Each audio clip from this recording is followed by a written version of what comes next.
Greater Grimsby for securing this debate today. Dentistry is very important. Dentists don't just deal with your teeth, they deal with your mouth, your gums. They identify physical diseases, including cancer, and prevent sepsis.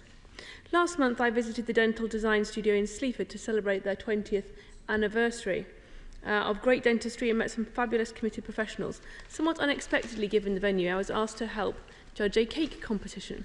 And honourable members are my dentist will be pleased to know I brush my teeth very well afterwards. Access to NHS dentistry has been a problem for a very long time.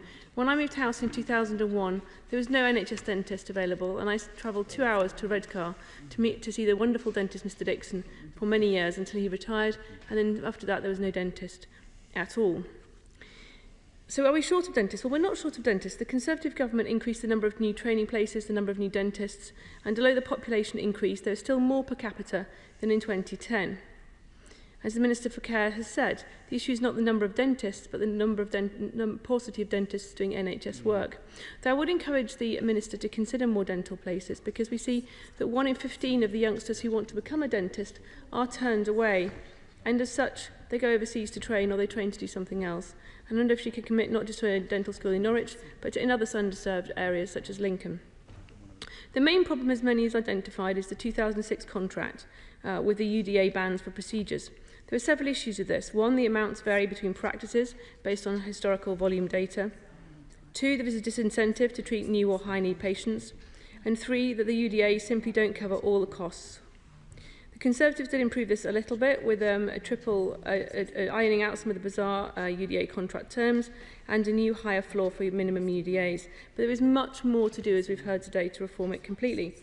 However, how are the government getting on with this? Could the Minister give us an update, please? Because the Public Accounts Committee notes that NHSE and DHSE do not yet know what reform might look like or on what timescale it can be delivered, beyond a vague assertion that some reform is imminent. I won't give way because there is not much time at all. I met with Eddie Crouch from BDA recently, who talked about the national insurance costs, because before even today's announced pay rise, dental practices were facing 9.5% increase in staff costs, again pushing more further to private practice. Will the Minister ask the Chancellor to exempt NHS dentists from the national insurance contribution rise? There's also been discussion about compelling dentists to work a proportion of their work in the NHS, either by compelling new dentists that are newly trained or by incentivising with the use of student loan repayments. Has the government considered this? We have many overseas trained dentists. Some are British students who are trained overseas, some are foreign nationals.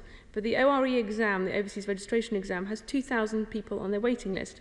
And for those who pass, somewhat bizarrely, they can work in the private sector, but not the NHS without supervision. This seems somewhat incoherent. Does the government have confidence in this exam or not? It is illogical to allow a person to practice as a private dentist but not practice dentistry on their NHS neighbour. It is also a clear disincentive to NHS practice. So what good discussions has the government had with the General Dental Council about this issue? My honourable friend, the member for Herne Bay and Sandwich, has repeatedly raised the issue of Ukrainian dentists. There are 200 Ukrainian dentists in the UK. Why not assess them and enable them to work? It's better for them and it's better for us. Dentists form as part of a team of hygienists, nurses, technicians, therapists and a wider team. What is the government doing to help each of those practice at the top of their skills range to provide greater dental care? What is the government doing to support rural areas since it's cancelled the mobile dental vans? What is it doing to ensure that it delivers the 700,000 a year promised appointments, since it has delivered hardly any of them so far? I will conclude my remarks. I won't give way because I know there's very little time indeed. But what I would say is that we can all see, it's been very clear today, that the NHS is currently not fit for purpose when it comes to dentistry. The government need to get a grip of this and get a grip of it soon. Minister Karen Smith. Thank you, Madam Deputy Speaker. I really couldn't have asked for a better set-up to the end of this debate. I'd like to really thank the honourable lady opposite. But first of all, really pay great tribute to my friend, the member for Great Grimsby and Cleethorpes. It's an issue she's pursued for some time, and I'm grateful for her bringing this important debate. I know many people would have liked to speak more. I'm going to try and get through in a very short time. I've got to respond.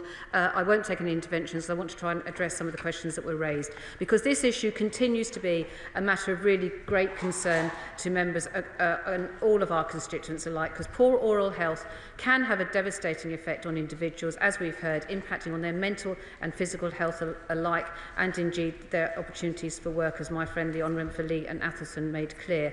Yet it is largely a preventable issue. Through good oral health hygiene and regular visits to a dentist, we inherited a broken NHS dental system, and our ambition is to rescue and restore NHS dentistry so that we deliver more NHS dental care to those who need it. 14 years of neglect, cuts and incompetence by the previous government have left NHS dentistry in a state of decay. This is simply unacceptable and it needs to change, which it will. As of March 2024, there are more than 36,000 dentists registered with the General Dental Council in England, and less than 11,000 full-time equivalent dentists were working in the NHS. As Lord Darcy said in his report, there are enough dentists in England, just not enough dentists willing to do NHS work. And that's why it's clear that this government will be taking stronger action. We are prepared to take that action. Since coming into office, we are making good progress on our plan for change. We have already taken action to address the immediate needs of patients in pain requiring urgent dental care through our manifesto commitment to deliver an additional 700,000 urgent dental appointments per year. ICB started to deliver these appointments from April, and each area has been given expectations for delivery based on their local needs. That point noted by my honourable friend for Filton and Bradley Stoke and for Amber Valley, who have both campaigned studiously in opposition and have continued to take that to this House. ICBs have returned detailed plans for delivering against these expectations, and my honourable friend, the member for Aberafan and Maesteg, the Minister, is holding regular meetings with officials in the department and with NHS England to monitor and drive progress against these plans. And I commend my friend from Gloucester for pursuing this with his ICB. That is exactly the right thing to do. To have truly effective dental system, we cannot focus just on those that are already in pain. We must have a system that prioritises prevention, particularly for children. A point well made by my friend for North Ayrshire and Arran, Blackpool South and Morecambe and Lonsdale. That's why we've invested over £11 million to roll out a national supervised programme for 3 to 5-year-olds. This will reach up to 600,000 children a year in the most deprived areas of England. Alongside this, we've launched the innovative partnership with Colgate-Palmolive, who are donating more than 23 million toothbrushes and toothpaste over the next 5 years. This is incredible value for the taxpayer and a fantastic example of how businesses and government can work together for the public good. We've also taken the decision to expand community water fluoridation across the northeast of England. This is the first expansion for decades and will bring benefits to an additional 1.6 million people in the region. Our workforce is crucial, as we've heard this afternoon. A strong dentistry system needs a strong workforce, and we recognise the incredible work that dentists and dental professionals do. And I pay tribute also to Mr. Dobransky from Leeds. What an amazing service is. I can also mention my own dentist, Aidan Moran, who's been seeing me now for the best part of 3 decades. A central part of our 10-year health plan will be our workforce and how we ensure we train and provide the staff, technology and infrastructure the NHS needs to care for patients across our communities, a point well made by my friend, the member for Bury St Edmunds and Stowmarket. We will publish that refreshed workforce plan to ensure the NHS has the right people in the right places with the right skills to deliver the care that people need. Now, we are sadly all familiar with the term dental deserts, as highlighted by my friend, the member for South Norfolk, to describe areas of the country where access is particularly difficult, and we are continuing to support ICBs through the Golden Hello scheme. But of course, dentists are only one part of the team. Therapists, hygienists, nurses and technicians all play an important role, and we need to make sure the NHS is a better place to work for all of them. Mr Speaker, we are committed to fundamentally reforming the contract. It could have been done earlier. It could have been done at any point over the last 14 years by the Coalition or the Tories, but they left it for us to do. It will take time, but I can assure everybody here that the development of these proposals is well underway. We're continuing to work with the British Dental Association and other representatives to deliver our shared ambition for treatments. And I know my friend, the Minister, the member for Aberafan and Maesteg, has met the BDA recently and is having a productive relationship with them. In the spirit of honesty, as outlined earlier, let's be clear, there are no perfect payment models, and careful consideration needs to be given to any changes to the complex dental system so that we deliver genuine improvements for patients and the profession. It is an immense challenge. There are no quick fixes and no easy answers, but people across the country deserve better access, and we're determined to make that happen. Mr Speaker, finally, we know we must deal with this immediate crisis. That's why we will deliver those extra 700,000 extra appointments each year. We will get more dentists into the communities that need them most and make sure that everyone who needs an NHS dentist can get one. Rescuing NHS dentistry will not happen overnight. It will take time, investment and reform. But improving access to NHS dentistry is key to our mission to get the NHS back on its feet and fit for the future. Bill Neal. Thank you very much, Mr Speaker. I'm so grateful for the number of people who participated in the debate, and I can only apologise for the people who weren't able to get in and the shortened time that people had to contribute. And I thank the Minister for her comprehensive response today. I think it's very clear that we have got some way to go before we get the kind of service that people across the whole country in each of our constituencies really deserve. But I'm absolutely confident that the Minister will take this forward, hearing all of the suggestions and comments that have been made this afternoon. So thank you very much. The question is, as on the order paper, as many of that opinion say aye. Aye. The contrary, no. I think the ayes have it. The ayes have it. Let the front benches change it.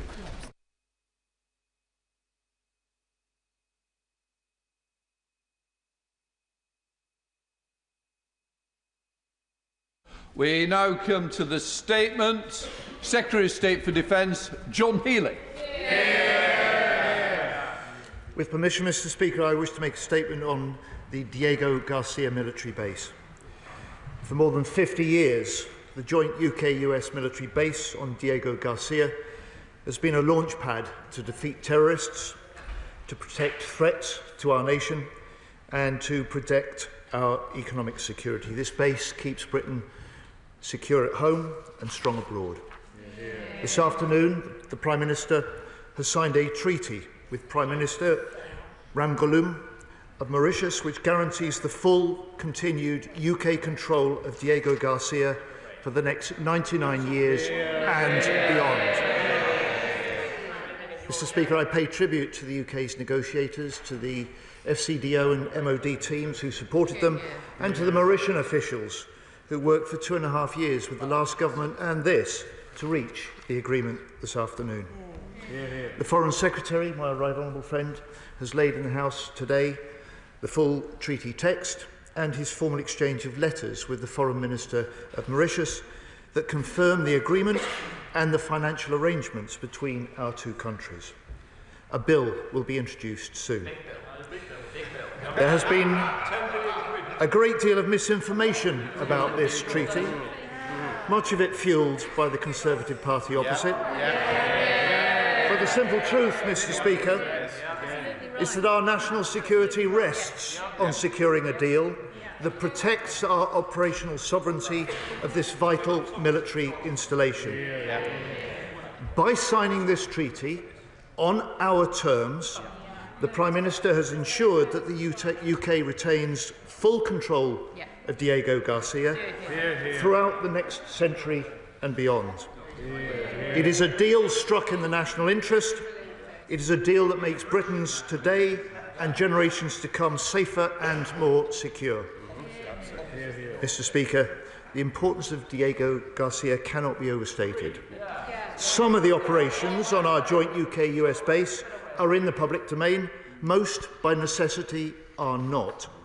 But all the work conducted from Diego Garcia plays a crucial role in protecting our nation, our armed forces and our trade routes. Mr Speaker, Diego Garcia is unique. We do things there that we simply could not do anywhere else. Its airfield allows for strike operations and rapid deployments to the Middle East, to East Africa, to South Asia. Its deep-water port supports missions from nuclear-powered submarines to our carrier strike group. It hosts surveillance stations which disrupt terrorist attacks, protect satellites and provide global intelligence capabilities. And it projects UK-US military power into the Indo-Pacific to reinforce regional stability and security. Mr Speaker, America is our closest security ally, and continued use of this base is fundamental to maintaining the special strength of that relationship. In fact, Diego Garcia is our nation's most significant contribution to the UK-US security partnership that has kept us safe for nearly 80 years.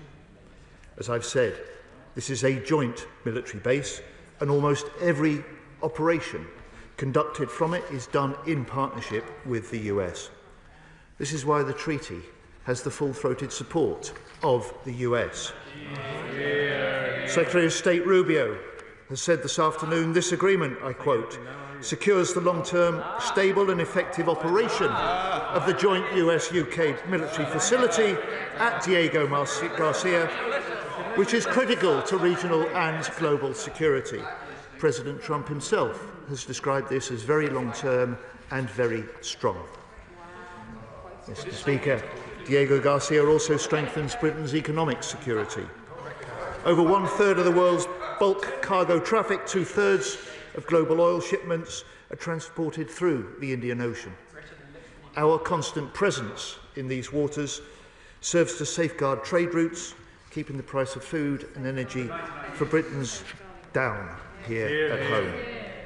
Diego Garcia is also the permanent location of critical comprehensive nuclear test ban treaty monitoring equipment, a network that watches every moment of every day for evidence of nuclear testing to hold nuclear and would-be nuclear powers to account. Diego Garcia is one of just 4 locations in the world to operate ground station antennae for the global positioning system, which everyone from astronauts to motorists to our military rely on to navigate. Mr. Speaker, quite simply, the loss of Diego Garcia military base would now be unthinkable. And yet without action, without this deal, within weeks we could face losing legal rulings, and within just a few years the base would become inoperable. Some have suggested simply ignoring international legal decisions. But this is not just about international law. This is about the direct impact of law on our ability to control and operate this base. The rulings against us would mean that we could not prevent hostile nations setting up installations around Diego Garcia on the outer islands or carrying out joint exercises near the base. No deal means we could not guarantee the safe berth of our subs, patrol the waters around the base, control the airspace directly above, or protect the integrity of the communications systems. Such developments would deeply damage the security interests of the UK and of our allies. It would be a dereliction of the first duty of government. Agreeing this treaty now on our terms means the UK retains full control over Diego Garcia now and for the next century. We've laid before the House the full treaty and the associated costings. The Conservative front bench will see how we have toughened the terms of the deal they were doing. So it does now guarantee the UK's national interest and national security. At a cost of less than 0.2% of the annual defence budget, we've secured unrestricted access to and use of the base, as well as control over movement of all persons and all goods on the base, and control over all communication and electronic systems. Nothing can be built within a 24 nautical mile buffer zone without our say-so, and we've secured an effective veto on all developments in the Chagos archipelago, and a strict ban will be imposed on foreign security forces operating on the outer islands. All provisions that were not there in the draft agreement that had been negotiated by the party opposite before the election. Mr. Speaker, I just say to the parties opposite, anyone who would abandon this deal would abandon the base. They would weaken the security of the British people, and they would weaken the strength of the British Armed Forces. By signing this deal, the British flag will fly over the Diego Garcia base well into the next century. By signing this deal, the relationship with our closest security ally will be strengthened. By signing this deal, our capacity to deter our adversaries and defend UK interests is secured for generations to come. And as the world becomes more dangerous, Diego Garcia becomes more important. And this government will never compromise on our national security.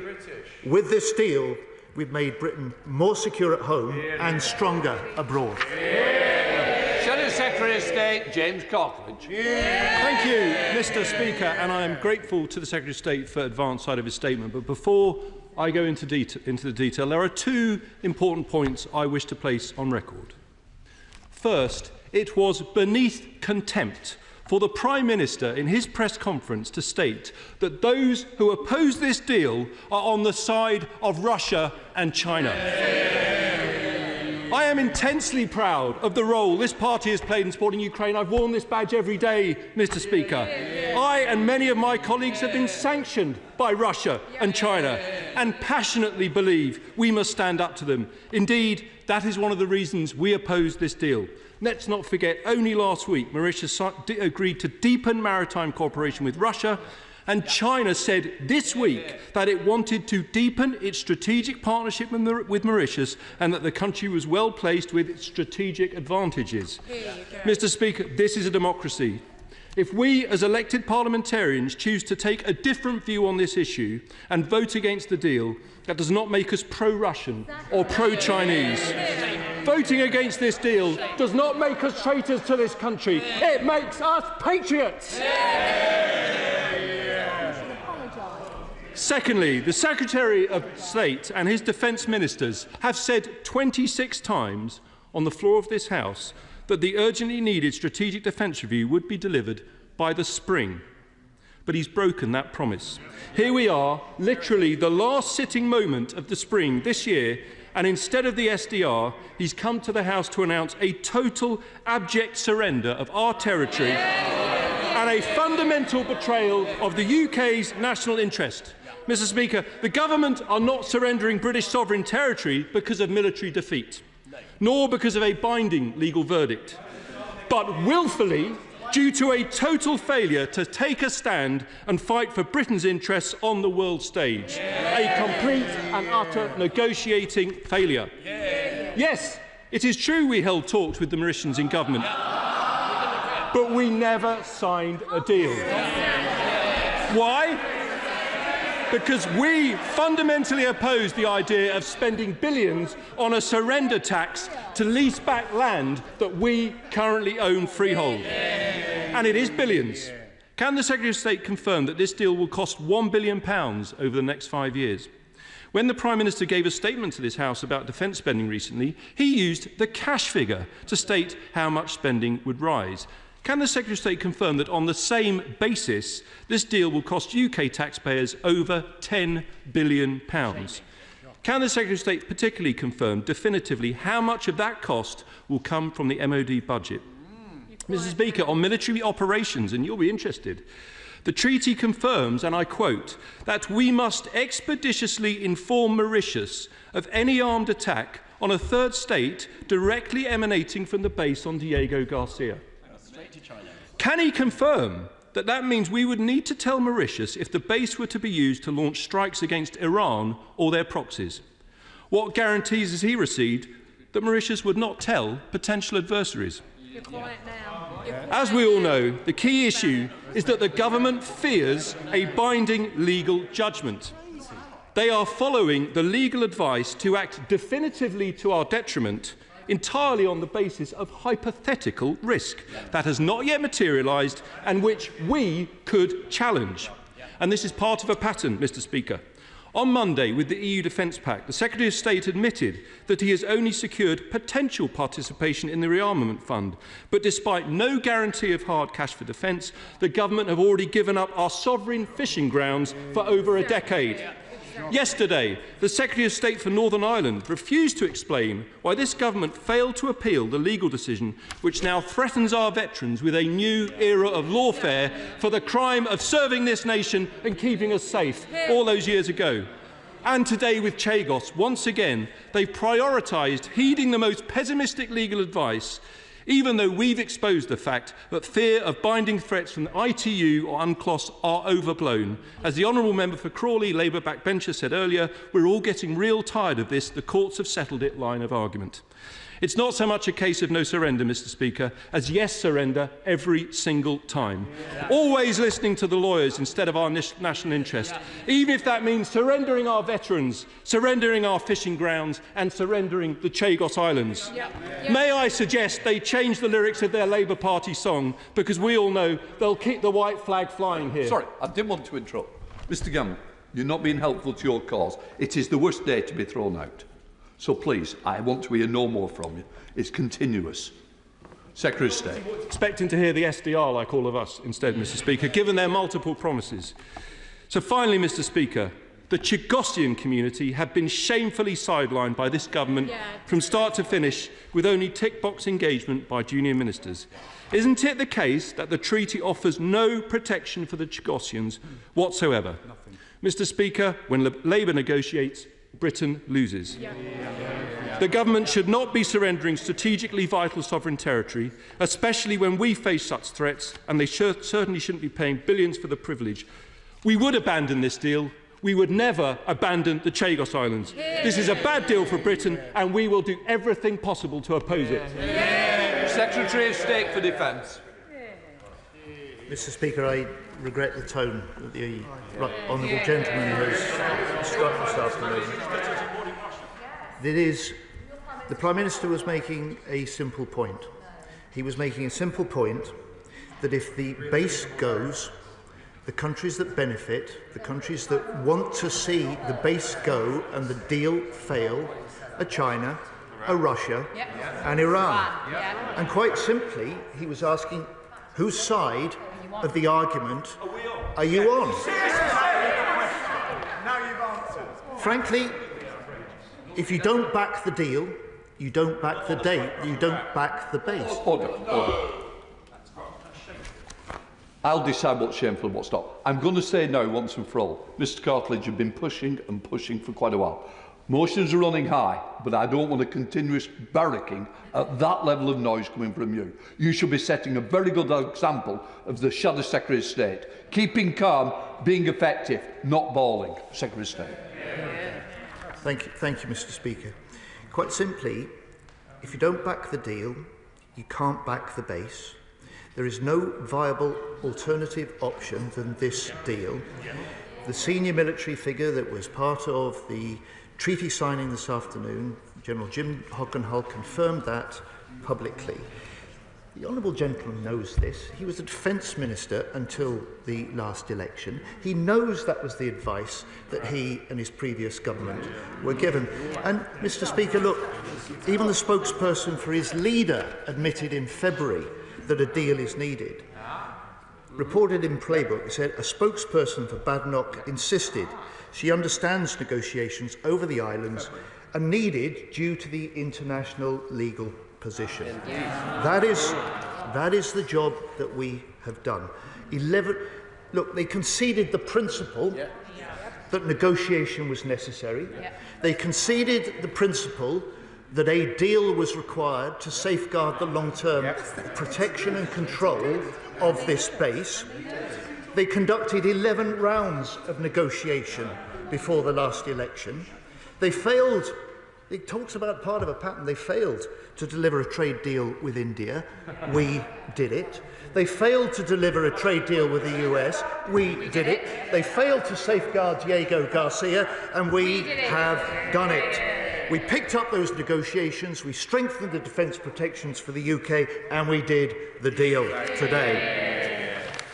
Mr. Speaker, he asked me about the money, quite simply, and once again, he wasn't just a defence minister, he was a treasury minister before the last election, Exchequer secretary. In fact, when the negotiations first kicked off, he knows that the government actuary tells us that the full accounting cost of this deal over the full 99 years is £3.4 billion.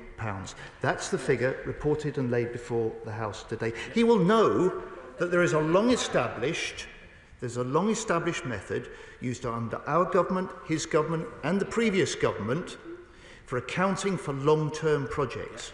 Projects like this base, like the nuclear commissioning programme, like big infrastructure projects, like pensions liabilities as well. The fact for me, as Defence Secretary, is that the cost of this deal is less than 0.2% of the annual defence budget. This is an essential deal for our national security, and it's one that will ensure that Britain is better equipped to face down the rising threats that we face. And our armed forces are stronger, our armed forces are safer because of this deal done today. Mr. Speaker, he asked me about the Chagosians. I just would say to him, we've been concerned since we were elected just 10 months ago to restore good communication, better relations with the wide range of Chagosian groups. My honourable friend, the Foreign Minister, has met them regularly. My right honourable friend and the Foreign Minister met them this morning. The negotiations, however, were between the Mauritian government and the UK government, just like with him. But we've worked in this deal to ensure that the agreement does reflect the importance that Chagosians attach to the islands. And so we will finance a new £40 million trust fund for Mauritius to support the Chagosian community. And finally, can I conclude where I started and just say to the honourable gentleman, we've worked together on a cross-party basis on Ukraine. We have offered him and his leader security briefings on any of the big issues that we face. Just say to him, this deal is in the national security interest.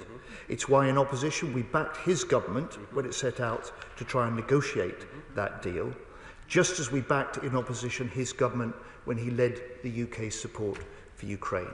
And I hope when he looks at the treaty, when he considers that there was no alternative, when he recognises how this is a tougher deal, better for our base, better for our forces, better to protect our British people in this country, I hope he will back it. Peter Lamb.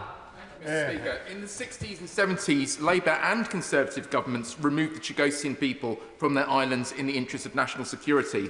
In response to written questions, the Foreign Office has confirmed that many certainties which would be required for Chagosians to return to the islands have not been secured as a part of this deal, once more banning them in the name of national security. Can I ask what I should tell my Chagosian constituents when they ask the moral basis upon which the UK is once again ignoring their right to self-determination while we fight for it in Ukraine for the Ukrainians? And on what basis can members of British overseas territories feel any certainty that they will retain possession of their islands in the event that our national security interests are suddenly piqued? Well, Mr. Speaker, I have known my honourable friend for a long time, and I've known that he has been a really loud and strong voice for Chagosians in this country. I hope he will recognise first that this has been a negotiation that the British government has conducted with the Mauritian government. I hope he will recognise also and respect the fact that my right honourable friend and my honourable friend from the Foreign Office have tried to set a new tone in relationships and communication with the range of Chagosian groups that are in this country.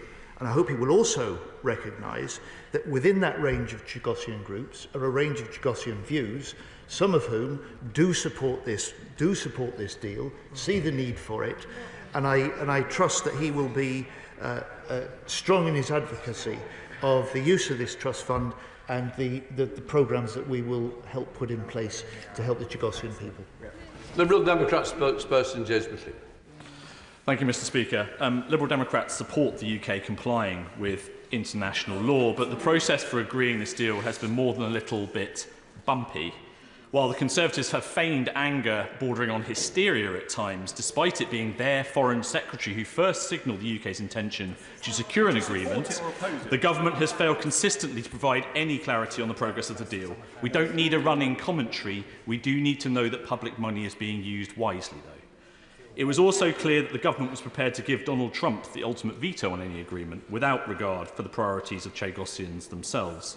So as the deal has now been reached, can the Minister confirm what issues Chagosians raised during their meetings with ministers and how the government has responded to ensure their voices and their issues have been addressed in this deal? In attempting yesterday to humiliate South Africa's President Cyril Ramaphosa, President Trump proved once again his instincts as an unreliable and unpredictable bully. Having now confirmed this deal on a shared UK-US asset, how confident is the Minister that Diego Garcia won't be used by this White House to advance foreign policy objectives that we deem contrary to our principles and interests? Hard-working families around the country will rightly be questioning why the government is willing, reportedly, to negotiate such significant sums of payments to Mauritius at a time when PIP payments are being severely scaled back. So will the Minister put on record today the proposed schedule of payments as they relate to the deal and when it's expected the schedule will commence? As the government has previously confirmed, the treaty must come before the House for scrutiny, especially given its importance to our national security and implications for the Exchequer. I hope this sets a valuable precedent that could be applied to, for instance, trade deals in future. So can the Minister confirm when this House will have an opportunity to scrutinise the proposed deal, as well as a chance to vote on its ratification? Thank you, Mr. Speaker. Secretary of State. Mr. Speaker, the answer to his question is that this House, from this point, has the full opportunity to scrutinise this deal, which is why my right honourable friend has placed the full text of the treaty in this House, together with the financial arrangements. He says that the negotiators have been doing their negotiations without giving a running commentary. He says also he doesn't want a running commentary because he respects the fact that in any negotiations there has to be that private space where those discussions can take place. I've said consistently that when the treaty is ready and put before the House, the full financial information would be alongside it. That has happened today. The scrutiny, the proper scrutiny of this House begins today, and when the bill is published soon, he'll be able to add that to it. On the question of the Chagosians, we will fund the £40 million so the Mauritians can set up a new trust fund for the Chagosian communities. And just to say on the US, look, this is a treaty that has been negotiated, that has been signed today between our Prime Minister and the Mauritian Prime Minister. It secures a vital defence and intelligence base for Britain. But as I said in my statement, almost everything that we do on this base is jointly with the US. So of course we've kept them informed, of course we've consulted them. At no point have they had a veto. This is our deal, it's our decision. I bring it to the House this afternoon because this is in the best national interest and our best security interest too. Sorry. Mr. Mayor, what did you have to comment to say? No. Shaking your head and making comments. And certainly my example when I'm looking to keep you calm, I don't need the back chat. There's another one that's been going on for a while. Alex Ballinger. Thank you, Mr. Speaker. The party opposite started negotiations on handing over the Chagos Islands because they understood the national security implications of not doing a deal. Indeed, they did 11 rounds of negotiations on this deal. And now, one of our closest security partners, the Americans, the Canadians, the Australians and the New Zealanders, all welcoming this deal. Why are they playing politics with our national security? Exactly. Secretary of State. Mr. Speaker, I entirely agree with my honourable friend. He makes a very powerful point. He makes it in a very judicious way. I mean, I would say to the Shadow Defence Secretary, he could learn a bit from my honourable friend. Sir James. Thank you, Mr. Speaker. The Prime Minister, in his extensive press conference prior to the Secretary of State for Defence coming to the House, and then the Secretary of State for Defence have said on numerous occasions that this deal is the only way of protecting the military operations on Diego Garcia. When I was Foreign Secretary, I did not see anything which made me agree that this is the only way of protecting the military operations on that base. He suggested in his speech to the House that a judgment could come within weeks that would undermine the operations of the base. From which binding legal authority does he fear that jurisdiction may come? Because we know it's not the ITU, we know it's not the ICJ, so who would he believe would prevent us from military operations on that island? Mr. Speaker, the right honourable gentleman was a formidable figure and a very senior figure in the previous government. He was in the post of Foreign Secretary during the period when there were negotiations on this deal. By entering into the negotiations, his government accepted and conceded the principle that a negotiated deal was the way to secure the full operational sovereignty of this base for the long term. Now, I just say to him, he may well not have been satisfied with the deal that his own people could have negotiated at the time, because when we picked up the negotiations, Mr. Speaker, there was no agreement on an effective UK veto across the archipelago, which we have now. There was no buffer zone accepted in the agreement, which there is now. There was no agreement in the text, not just for 99 years, but the extra 40 years of first option that we've got in here. And there was also not an agreement for Mauritius to take on responsibility for any migrants. And there is now. So I just say to the right honourable gentleman, I hope he looks at the new text of the treaty, and I hope he will back it when it comes before the House. Amanda Mott. Thank you, Mr. Speaker. I rise to welcome this agreement, an agreement that safeguards a vital national security asset and cements the United Kingdom role at the heart of the global defence cooperation. Let's be clear, this treaty is about protecting Britain's ability to defend itself and its allies. Diego Garcia is not just a piece of land in the Indian Ocean, it is the backbone of our joint operations with the United States and a linchpin of the UK's ability to protect power, deter threats and ensure security in an increasing unstable world. All of our closest allies, the US, Australia, New Zealand, Canada, India, support this deal. NATO supports this deal because they understand what Diego Garcia represents, unmatched strategic certainty. Will the Minister please give us more information around how we will be protecting around the islands? Thank you.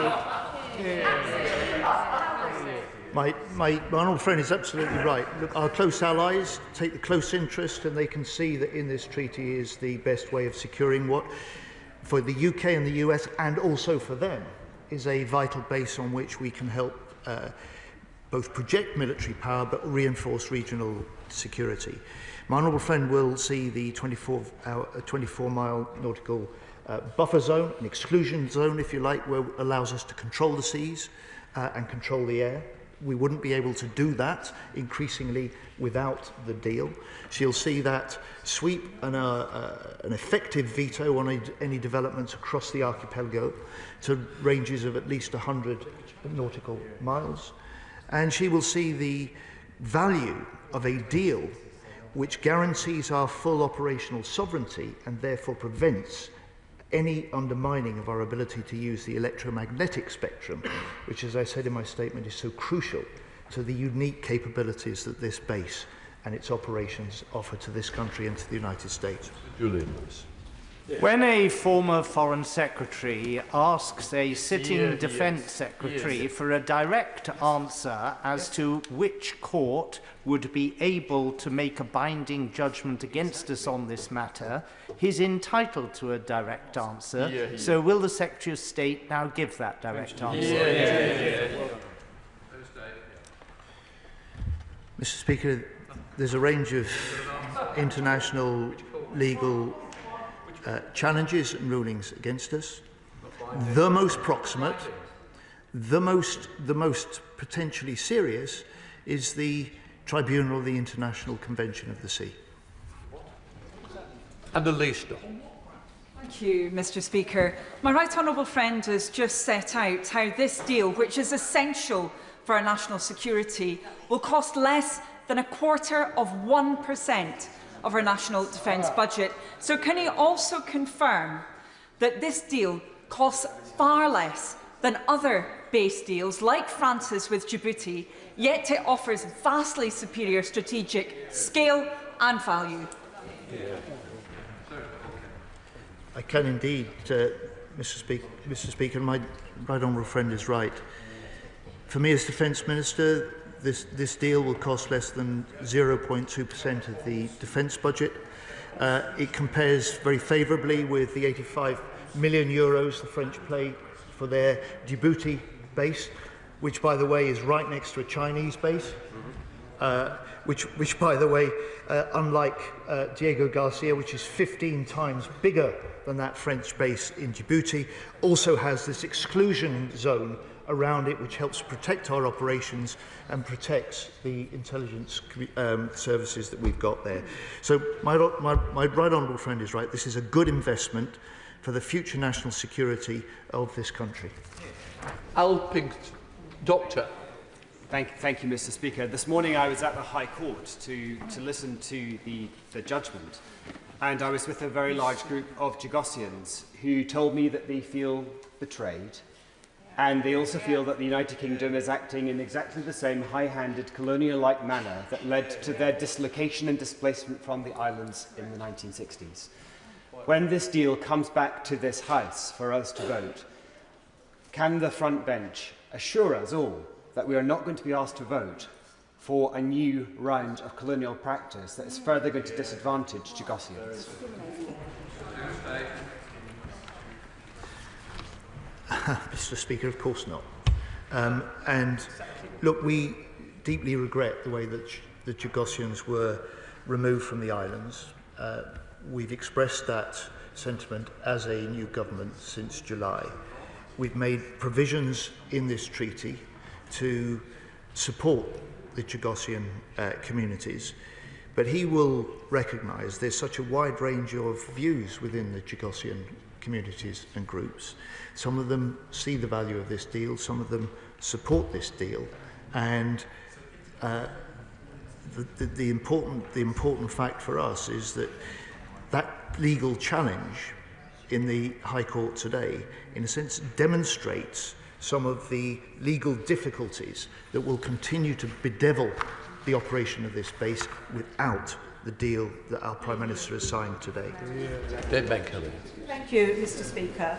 And I commend my honourable friend for explaining in as much detail as is able on the floor of the House the detail of why he believes this is a necessary act. And I trust my right honourable friend to have at heart the security of the nation as his top priority. However, there are elements to this that cannot be talked about, even at the point where this House may vote on the treaty. And there is only one member of this House that has access to all areas of government spending. That is the Chair of the Public Accounts Committee, the Honourable Member for Cotswolds.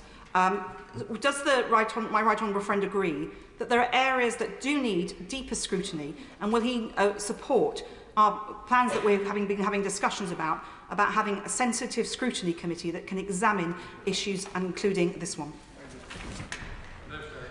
Well, my right honourable friend knows that I've had discussions with her and the right honourable gentleman for Cotswolds about this question of the capability of this House of Commons to be able to scrutinise and hold to account the government of whatever party in areas of necessarily highly secret and confidential activity. She knows that I have a different view about how to deal with that challenge, but dealing with that challenge we must. Dr. Andrew Morrison. I'm very grateful, Mr. Speaker. Thank you. The Minister has cited UNCLOS under pressure from my right honourable friends as the reason for this expensive cave-in. Well, I'm familiar with UNCLOS, and although I'm a layman and so is the Minister, could he explain in lay terms which parts of UNCLOS are responsible for what has happened? Because it isn't clear to me, and it won't be clear to my constituents and to his, who will be paying the bill for this. Mr. Speaker, the judgments of any international tribunal or court do not necessarily just apply to the UK. They are taken by other agencies, other organisations, other nations, and in particular, as my right honourable friend the Prime Minister spelt out this afternoon, if there is uncertainty or a binding finding against the UK about the sovereignty of Diego Garcia, then our ability to protect, in particular, and most immediately, the electromagnetic spectrum on which our sensors, our radars, our communications, our intelligence functions depend is compromised. That's the security assessment, that's the military view. That is why we've taken the step and recognised that the best and only way of safeguarding the operational sovereignty, the total control and protection of the Diego Garcia Island base for the future is the deal that we've struck this afternoon. Josh Fenton. Thank you, Mr. Speaker. I am alarmed by the passion for the Chagos Islands from the members opposite, having on a number of occasions, if you'd let me finish, having on a number of occasions intervened and asked members opposite to name the Chagos Islands when they've been unable to tell me that it was Diego Garcia, Banos, Peros, the Solomon Islands and the Egmont Islands. Similarly, I don't share your passion, I'm sorry. Similarly, the Leader of the Opposition first tweeted about the Chagos Islands in October 2024. That was 5 years after the ICJ ruling and 2 years after negotiations started. So does my honourable friend agree with me that perhaps this newfound passion for the Chagos Islands owes more to political opportunism than it does any deeply held conviction opposite? Mr. Speaker, I do indeed, and I have to say I'm relieved my honourable friend hasn't asked me to name all 50-plus islands in the archipelago this afternoon. Richard Tice. Thank you, Mr. Speaker. The Mauritians have never, ever owned the Chagos Islands. And when they gained independence from the United Kingdom in the 1960s, the UK paid them millions of pounds to cede any future claims over the sovereignty of the Chagos Islands. The Defence Secretary has confirmed the strategic importance of the Chagos Islands. We all agree on that. But the truth is this is the worst ever deal in history by this country. We are paying over 100 years, with inflation, over £40 billion to give away a strategically important security asset. And the truth is, Mr. Speaker, I'm confirming that when Reform win the next general election, we will rip up this deal and tear it up and stop all future payments. It's a disgrace. Mr. Speaker, that is total rubbish, not just his figures, but also his assertion. Look, our closest ally that's taken the closest look at the deal that we have negotiated sees this as the way that we can secure the joint operations, the control of this base. We can jointly guarantee it through this deal for the next century and beyond. And in terms of the cost, look, we've gone over the cost. It's less than 0.2% of the defence budget. For this we get the security of being able to continue operating an intelligence and defence base, doing activities and operations that we simply couldn't do anywhere else. This is a good investment for Britain. Britain is safer today because of the deal that we've struck. Louise Jones. Thank you, Mr. Speaker. The party opposite had a terrible record on defence with abject failure after abject failure, and I think we've seen from this afternoon that they haven't learnt from those lessons. Does the Secretary of State agree with me that in backing this deal with support both from the US, from NATO, from Five Eyes, some of our biggest allies in the Indo-Pacific region, India and Australia, that this is a party that cares seriously about national security, will put the national interest first, and unlike the parties opposite, will not make meaningless gestures to put their own party first? I will indeed, Mr. Speaker. Look, this is a base that has saved British lives for over 50 years. It's saved the lives of people at home in this country, because it's been the launch pad against which we've defeated terrorist attacks. It's been the launch pad also for protecting and saving the lives of British forces when they've been deployed to war zones around the world. This is a deal that we've signed today that will mean we can continue to exercise the full control necessary to continue to do this for the next century to come. Sir Bernard. Thank you, Mr. Speaker. Can I, in all candour, suggest to the government that having now introduced this new element, the International Convention on the Law of the Sea, the UN Convention on the Law of the Sea, and its associated tribunal, I presume, the International Tribunal on the Law of the Sea, as the decisive factor that might have created a binding ruling, that it really is incumbent upon the government to set out in a statement exactly how this would have affected the electromagnetic spectrum or our ability to use it in Diego. So, oh, right, well, the Foreign Secretary might just calm down for a minute. I just want a proper explanation, because I make this forecast to cut personal independence payments, to cut winter fuel allowances, to pay for something that was already British sovereign territory, billions of pounds. How is he going to explain that on the doorstep to all their voters? And I promise you, we will make sure that they never hear the end of it.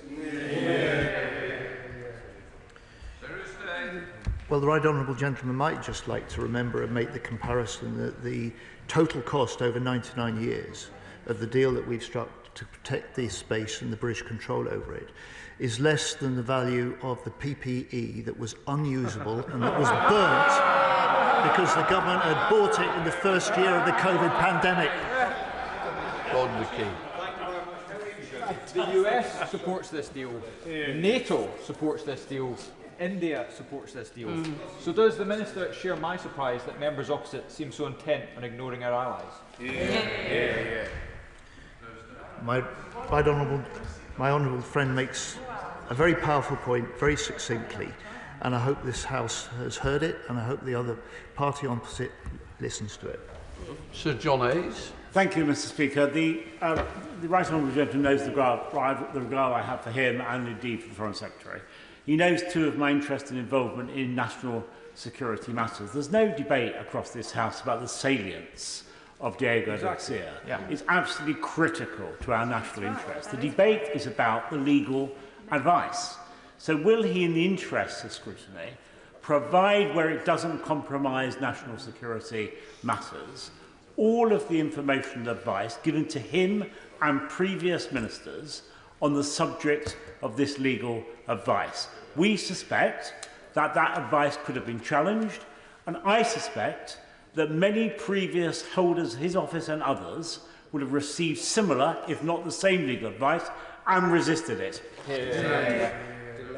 Mr. Speaker, the right honourable gentleman, this House will have plenty of opportunity to test and debate these issues, but he might start by asking those of his right honourable friends who were in government at the time that started negotiations, that judged at the time negotiations and a deal was necessary to safeguard the future of Diego Garcia and the full operational control of the base.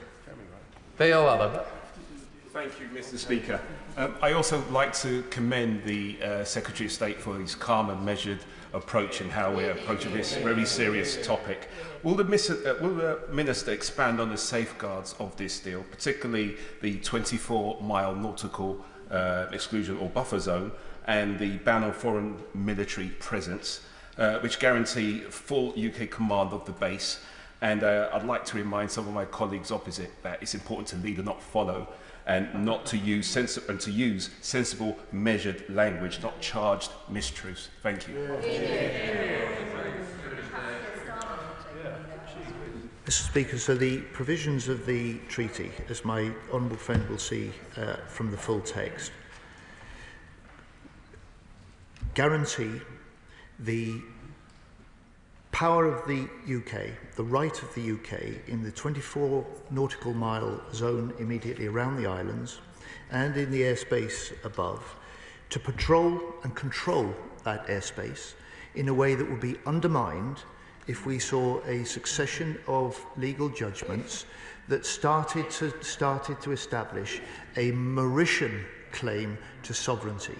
That would undermine and weaken our ability to conduct those patrols, control the skies, and protect the base. Mr. Speaker, under this deal, we will be paying billions of pounds for the privilege of having our own territory taken away from us. And the Minister talks about the threat to the base as if Mauritius, a country with no navy, is about to steam in or pick a fight with the United States. This is implausible. And the whole House will have heard him trying to dodge the question from the former Foreign Secretary. And on pressed on being pressed, scrambling around to come up with a legal argument and coming up with something totally novel and hazy. The truth is, Mr. Speaker, that our constituents are going to be paying billions so that the Prime Minister can bask in the warm glow of approval from his fellow human rights lawyers. Rubbish. Absolute rubbish. It's £3.4 billion over 99 years. It's less than 0.2% of the annual defence budget. This is a good investment for a unique capability that has played an essential part in defeating terrorism, breaking up terrorist groups, for deploying British forces, in protecting our trade routes, and in monitoring the nuclear threats around the globe. This is an essential base. We run it jointly with the US. The US is full square behind us, and I hope his party will also be the same. Jim Dixon. Thank you, Mr. Speaker. Can I thank the Secretary of State for setting out very clearly why this is the right thing to do for the UK. Could he perhaps share with us any threat assessments that he has, indicating that without guaranteed, and this is the key word, guaranteed access to Diego Garcia, China and other countries could attempt to expand their regional military presence, building installations close to the base? Of course, China wants to try and move in on the Chagos archipelago. Of course, it wants to try and set up operations or any activities that would allow it to interfere or to monitor what we do from this base. This deal helps protect the base. It helps prevent that happening. Jerome May. Thank you, Mr. Speaker. I mean it this time. So the Secretary of State claims the Secretary of State claims he has asserted from the dispatch box that it is a risk of an unclossed judgment that is requiring this capitulation of sovereignty. So can he answer this specific question? Is he aware of a single case that is live in UNCLOS at the moment that is against the United Kingdom? Mr. Speaker, within a few weeks, we expect rulings that will start to weaken our ability to control and maintain our full operational sovereignty over Diego Garcia. Within just a few years, we expect that to be at a point in which it compromises our ability to continue the operations that are so essential to protecting people at home here and also protecting our forces when they deploy around the world. Thank you, Mr. Speaker. National security decisions and debate should be led by fact and not political point scoring, as we've seen today, Mr. Speaker. Does the Minister agree that had the Conservative performed some sort of miracle and stayed in government at the next election, they too would have signed this deal, and we would have supported that in the interest of national security? Mr. Speaker, I don't want to speak for that party opposite, but they clearly were trying to negotiate a deal. They'd had 11 rounds of negotiation. Any government elected in June would have been faced with the challenge of how to secure this base for the long term. It was clear that that was their direction. It was clear that they conceded that principle in government. I regret the fact that they are not consistent in pursuing that principle, recognising the way that we have strengthened the deal and done the deal that they were unable to secure. James McMillan. Thank you, Mr. Speaker. I'd like to advise the Minister that I'm concerned about the influence of foreign nations levied through the criminal courts. And if it's not too vague, I'd like to just read a very brief quote, which is, "A society grows great when old men plant trees in whose shade they know they will never sit. Given this land was always going to be ours, and now it's only will be ours for 99 more years, in a century, who will benefit from that shade?"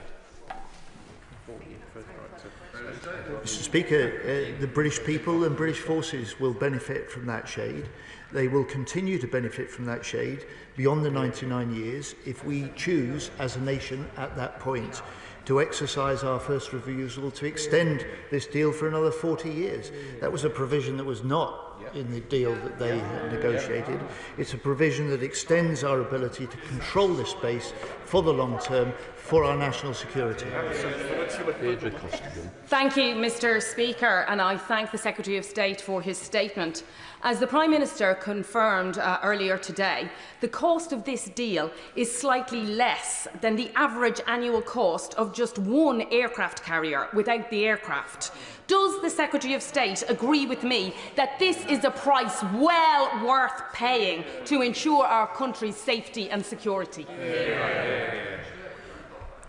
It is, Madam Deputy Speaker. Mr. Speaker, it is definitely a good investment for this country. It helps protect our security at home. It helps strengthen our forces abroad. It helps reinforce that very special security relationship that we have with our closest ally, the United States. Thank you, Mr. Speaker, and I hope the Defence Secretary is fully across the detail here. Annex 1, paragraph 3, subpara C, states that Mauritius and the United Kingdom shall jointly decide upon the management and use of the electromagnetic spectrum in the Chagos archipelago beyond Diego Garcia. Given Diego Garcia should be represented by Mauritius at the International Telecommunication Union, as per letter number 1 of the 22nd of May 2025, how will control and management of the electromagnetic spectrum be reflected as per Annex 1, paragraph 1, subpara B, clause 4? And given the threat posed by Chinese influence in the Indo-Pacific and the level of Chinese development finance investment in Mauritius, what assessment has the government made of future lack of cooperation from Mauritius on access to said electromagnetic spectrum? Mr. Speaker, I'm going to have a word with my right honourable friend, the Chief Whip, and just let him know that the honourable gentleman has made an early bid for committee membership. Regular pointer. Thank you, Mr. Speaker. Thank you, Mr. Speaker. Does the Secretary of State agree with me that it's telling that one of the many Tory Prime Ministers we had over the 14 years in government, the member for Richmond, said in 2023 that he wanted to conclude a deal soon? So is it not the case the bluster and red faces we've seen from the party opposite today is nothing more than the worst type of political hypocrisy? Absolutely. I pay tribute to my honourable friend. He's got a quote that I've not managed to get, and I'll ask him to pass it on to me because he makes a very powerful point to this House and to the party opposite, a number of whom served under the right honourable gentleman who was Prime Minister at the time. Thank you very much, Mr. Speaker. The government's position appears to be predicated on a hypothetical judgment to a hypothetical claim. In this hypothetical scenario, why wouldn't the government simply appeal?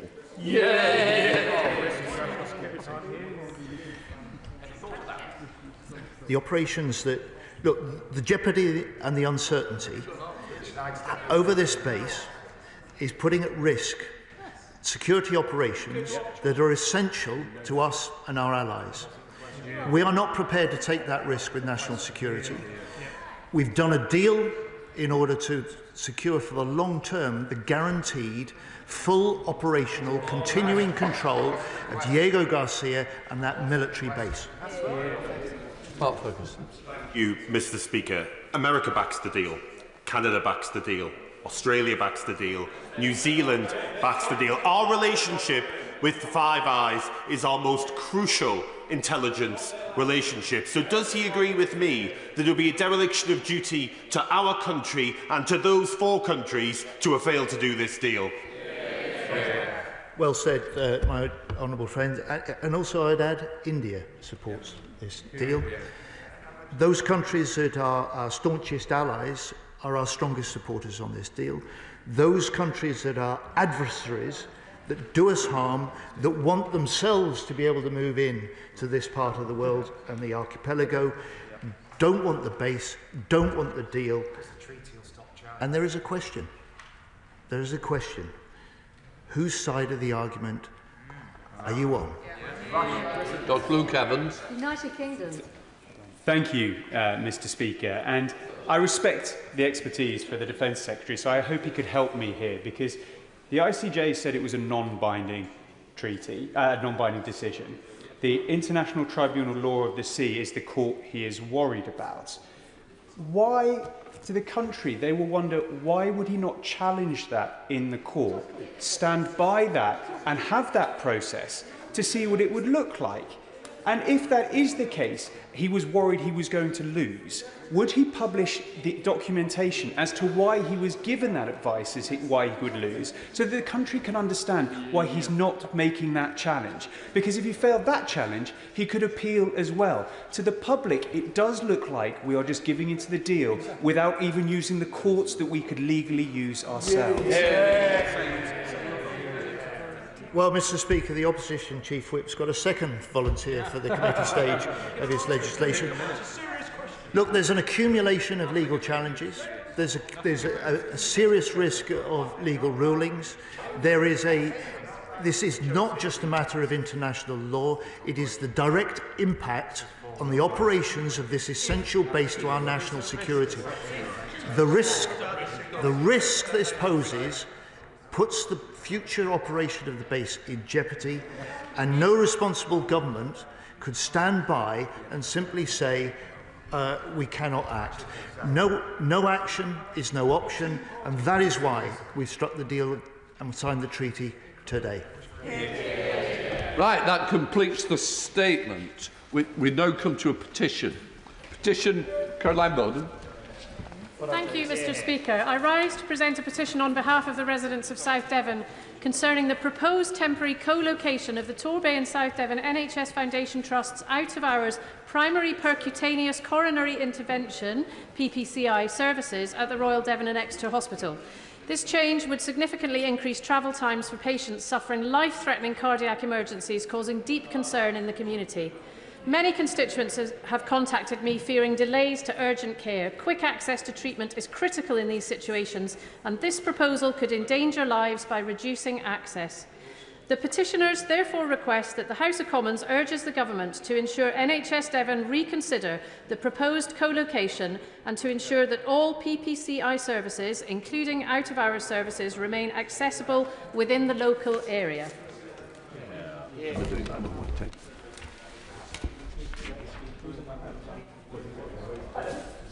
And the petitioners remain exceptional. Where are we up to now? I know, it's not for me to move.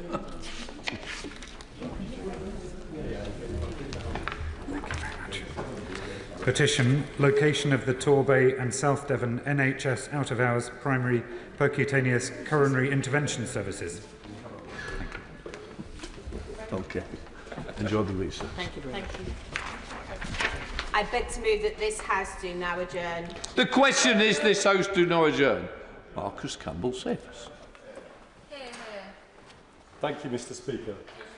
It is a pleasure and a privilege to secure the last adjournment debate before recess, especially on an issue that I know is of great importance to my constituents, Cumbria and the wider region. But I start with an apology to the Minister. Recess is starting, half our colleagues have already set off to their constituencies, and I've dragged her in for the graveyard shift. I'm sorry, but it's appreciated. We are rapidly approaching completion of the spending review, and having spent months communicating with officials in National Highways, and along with my honourable friend, the member for Bishop Auckland, with ministers in the Department for Transport and the Treasury, I really view this as my last chance to help get the project over the line. In preparation for what is my first adjournment debate, I noted the last time a politician with my surname spoke in a pre-recess adjournment debate 24 years ago, when the then Speaker, perhaps setting an unusual precedent, joined in the debate. I'm sure if Mr. Speaker wanted to say some supportive words, my constituents in Penrith and Solway would be very pleased, although I admit the extent to which Speaker Martin stuck to the topic of the debate in 2001 is debatable. The A66 Northern Transpennine project in the north of is the north of England's largest road project, and at a cost of £1.5 billion, it should come as no surprise to anyone that the new government is reviewing the business case. But I'll be setting out the importance of the project for my constituents and why the project, in my view, must go ahead. I know the Minister will not be pre-announcing from the dispatch box the outcome of the spending review, but I hope that the Minister will confirm that the A66 project is in the running and has not been shelved, as was claimed by a Conservative politician on BBC television last week.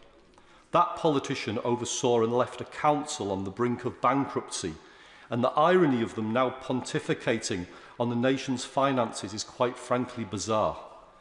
I take the financial position inherited from the last government very seriously, and I applaud the government's mission of securing sustained growth.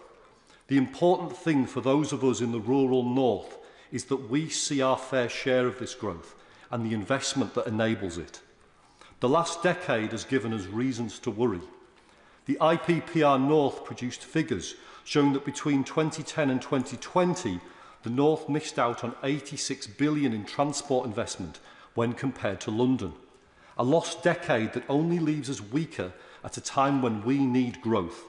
Last year, the same think tank calculated that total public spending per person on transport projects in 23-24 was £1,321 per person in London, more than double the £615 per person spent on the North. So I welcome the government's renewed focus on the North and the recent announcements of higher investment in the North of England this year as part of Labour's plan for change. Indeed, the Prime Minister has indicated the government will be spending more than double the money per head on local transport in the North than in the South this year. But I can still remember the last government's integrated rail plan for the North that made not one mention of Cumbria. Mr. Speaker, I see this project as a key enabler for delivering growth in my region. The project will see the upgrade of approximately 50 miles of the A66 between the M6 at Penrith and the A1M at Scotch Corner, converting single carriageway sections into dual carriageways and improving countless junctions along the route. I feel obliged to offer some expectation management to my constituents. Not 1 mile of the road will be dualled in the Penrith and Solway constituency. The major benefits for the residents of Penrith will be the upgrades to the M6 Junction 40 and the Kempley roundabout. I can't count the number of times I've sat in traffic on those junctions alongside local residents fighting through the commercial and tourist traffic, just trying to go about their daily business. The tourists stuck just at the beginning or end of their holiday in the Lake District National Park or North Pennines. The HGVs anxiously thinking about their tachographs, or maybe they're thinking about dinner and getting home to their families, as I'm sure some of you are now. Some are simply travelling down the M6, possibly not even conscious that a bottleneck on an adjacent A road is the cause of the delayed journey. The planned underpass just outside Penrith will separate the east-west A66 traffic from the north-south flow, which will reduce traffic volumes by 55% and provide major benefits for local people, including pedestrians and cyclists, improving access to Penrith itself and the facilities and businesses around the roundabout. It will reduce delays and queues at the M6 Junction 40 and will ensure a much better start to the holiday for visitors, whether they're travelling by car or taking advantage of the local active travel network. There'll be environmental benefits and economic benefits, and we would feel as if the government had prioritised the rural north, so often neglected by central government. This project will improve connections between Cumbria, North Yorkshire, the Tees Valley, Tyne and Wear and beyond. It is the most direct route between the central belt of Scotland and the eastern side of England. It connects cities like Glasgow and Edinburgh with Leeds, Sheffield and Norwich, if those journeys are made by road. Safety has been a huge concern along the route, and there have been a number of avoidable deaths over the last few years. The junctions of particular concern are in Richmond and Northallerton and the Westmoreland and Lonsdale constituencies, and I know the honourable members representing those areas have raised their concerns with ministers. But the wider route is regularly used by my constituents, and I'm acutely aware of the risks that stretches of this road present. Adjacent to the Kempley roundabout is the Cumbria Fire and Police Headquarters, with operational elements at both. Currently in the summer, it can take 45 minutes for non-emergency vehicles to travel 100 metres. For our emergency services, this congestion presents a significant issue, and I know Dave Allen, Cumbria's Police, Fire and Crime Commissioner, fully supports the project to improve emergency vehicle access, but also to make the A66 safer. After my election in July, I met with National Highways to discuss the scheme. knowing that this government faced difficult choices. I wanted reassurance that the business case was up to date and would withstand scrutiny. The primary economic benefits come from travel time savings that will be realised by business users. The A66 is an important route for freight traffic, with HGVs comprising a quarter of the vehicles on the route. The fact that this is more than double the national average highlights the importance of the route for business. The regular closures on the existing route present significant disruption to business transactions, with many of my constituency businesses directly affected. During discussions with National Highways, it became apparent that existing Treasury Green Book guidance prevents a distinction being made in the economic case between general road users and business vehicles. This means the cost-benefit ratio does not distinguish between an individual making a social trip in a car and a HGV delivering vital components to a factory. For a road project so important to business, this is a disaster. I understand new guidance is on the way, but not in time for it to be used to appraise this project in this spending review. This limits the ability for the economic case to tell the true story, so efforts have been put in to reflect this within the strategic case. But this still leaves me uncomfortable that the true benefits of the scheme are not fully articulated. As frustrated as I am, Mr. Speaker, as it stands, the economic case still predicts hundreds of millions of pounds of benefits, primarily through cost efficiency and saving to business, and even additional tax revenue through employment. Mr. Speaker, the project is vital for Cumbria. It will reduce road traffic accidents and deaths on the single carriage section of the route. It will improve strategic regional and national connectivity, particularly for hauliers. Heavy goods vehicles, which account for a quarter of all traffic on the road, double the national average. It will reduce delays and queues during busy periods and improve the performance of key junctions such as the A66 junction and the M6 junction 40. It might even occasionally stop me missing the train. I appeal to ministers, support this project. Thank you, Mr. Speaker. Right, let us come to Minister Greenwood, even though I've been tempted to say, let's hope it's another 22 years before we discuss this again with the Campbell Savers. Thank you, Mr. Speaker. Can I begin by congratulating my honourable friend, the member for Penrith and Solway, on securing today's debate on the A66 North Transpennine project, and I thank him for the powerful arguments that he made. It's been some time since I travelled on the A66, which tells me it's time for a trip to the Lake District sometime soon, although I will of course be rather wary now about how much time to allow for that journey. He has been an incredibly determined campaigner for this project, which runs through part of his constituency. As he acknowledged, we've already met to discuss the importance of the project to the region and indeed its wider national significance, and he's written to me to reiterate its value to business users, including freight, and highlighted the need to address safety concerns, which I take very seriously, as does the Secretary of State. Now, whilst the chamber is rather empty this evening, I am pleased to take the opportunity to thank other honourable and right honourable members with constituencies along the route, including my honourable friends for Bishop Auckland and Carlisle, for their correspondence and for our meetings to discuss their aspirations for the A66. I can assure my honourable friend and others that they have convinced ministers of the overwhelming local support for this important project. Rebuilding Britain means modernising our transport infrastructure. This government will maintain and renew our road network to ensure it serves all users, remains safe and tackles congestion. However, as my honourable friend acknowledged, the financial inheritance this government has received is extremely challenging.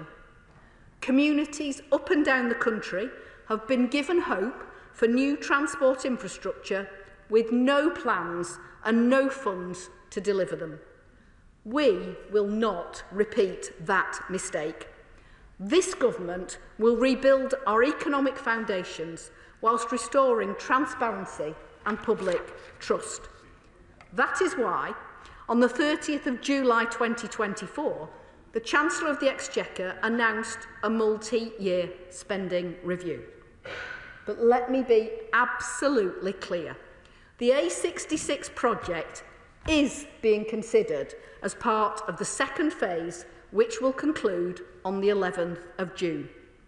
A decision on the A66 cannot be taken separately from this process, and whatever has been claimed by other local politicians, I can assure him that the project has not been shelved. The spending review will support the development of our new long-term strategy for transport, developing a modern and integrated network with people at its heart. Within the north of England, the A66 link between the M6 at Penrith and the A1M at Scotch Corner is a key artery in our strategic road network, providing a vital east-west connection across the Pennines. It links ports on the east coast of England with northwest England, southern Scotland and ferry links to Northern Ireland. The nearest alternative east-west motorway is the M62, much further south, and looking northwards the M8 in Scotland. Today, the A66 between the M6 and the A1M is approximately 50 miles long, a mixture of single carriageways and dual carriageways. Approximately half of the route has already been dualled, leaving 6 sections of single carriageway to be upgraded. National Highways notes that collision rates on the single carriageway sections tend to be higher than on the dual sections, and tragically, a number of lives have been lost on the route in recent years. More than 22% of the vehicles on the route are goods vehicles, which is approximately twice the average proportion of such vehicles on the strategic road network as a whole. And as my honourable friend knows, the A66 is a vital link for people living along the route, enabling them to reach shops, services and employment in nearby towns. For many living along the route, there is no alternative rail connection. Upgrading the Transpennine A66 would enable traffic to flow more quickly. The scheme would make the A66 a more viable option for freight operators as they move goods around the country, aiding economic growth. As my honourable friend noted, the economic case for the scheme could be improved if higher values for the freight value of time were included in the transport analysis guidance. We aim to do that in the future. However, I am pleased to be able to assure him that the economic assessment of this project for spending review deliberations included a sensitivity test to show the impacts of using higher values for freight values of time. Dualling the remaining sections would make the route more resilient when incidents do occur, as most collisions would be confined to one of the carriageways, allowing traffic on the other carriageway to pass, although of course we would prefer there to be no collisions at all. My final point on the A66 Northern Transpennine project itself is that National Highways estimates that this scheme could support the building of thousands of houses and support the creation of thousands of jobs as part of growth deals and local plans along the route. It could also support Carlisle's planned St Cuthbert's Garden Village, an ambitious proposal for 10,000 new homes and economic opportunities. Now, upon the conclusion of the spending review, until the conclusion of the spending review, the interim settlement is the framework for the £4.8 billion investment to National Highways for this current financial year. This investment includes more than £3 billion for capital enhancements, including the A66 Northern Transpennine scheme.